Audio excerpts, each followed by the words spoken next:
Morning guys, ang ato ang video karon is about AKOP sa SSS. Ang AKOP is yung annual confirmations of pensioner.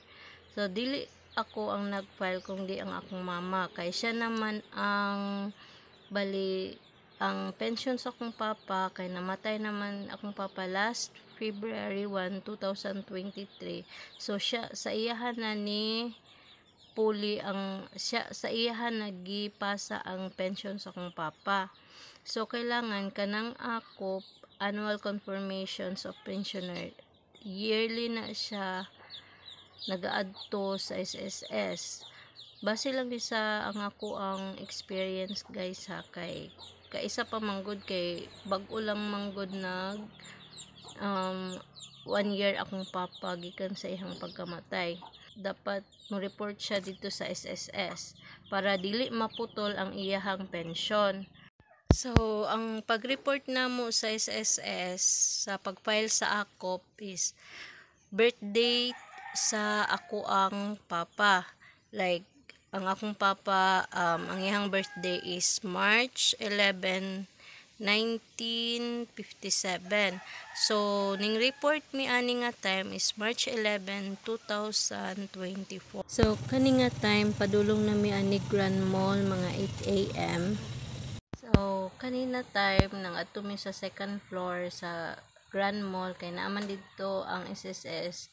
Ning adto mi sa ilahang information desk, ning storya lang mi na AKOP. So gitagaan mi og form sa AKOP, then gi-fill upan 2 pages man na, imuha lang nang fill upan according sa question, kay na may mga question po na nasa mga lower part sa katong form nga gihatag sa imuha. Mao na ni nga form ang gihatag sa taga SSS amo. So baliduhan ni siya ka pages na dapat ma-fill upan, then ihatag sa counter na nagkuha nag ballpen akong mama.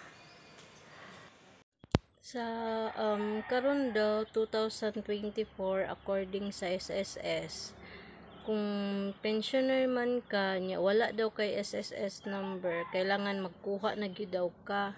Kung first time pa ka mokuha og SSS number, na sila ihatag nga flyers para step by step na makuha nimo through cellphone. So mo ni na may mutabang pod sa imuha. Shout out day ko kay Sir dira sa SSS Tagum na ihahaming gitabangan na mapadali ang pag-file sa akong mama sa AKOP. God bless you.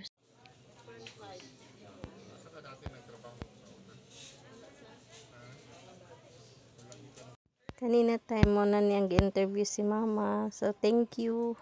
Na to guys, pag manam mo og fill up sa form, nag-ato mi sa lingkuranan kay by number man ginang SSS, then nagulat mi sa amo ang number nga tawagon, then naman ay murag manager man yata to sa SSS. So niana man siya kinsa tong mga AKOP among gipataas among papel. So iha lang ming gitabangan. So shout out dahil nimo sir, thank you sa pag-accommodate sa mo na mapadali among pag-file sa AKOP sa akong mama. Then mo to gipaadto mi sa iyang table, gitan-aw niya sa ihang computer ang pangalan sa akong mama. So nakita dito nga nana day SSS number ang akong mama dati pa. So mo na lang to amo ang gigamit. So mo lang to guys amo ang experience na pagkuha sa or pag-file sa AKOP or confirmations of pensioners. So thank you guys, God bless.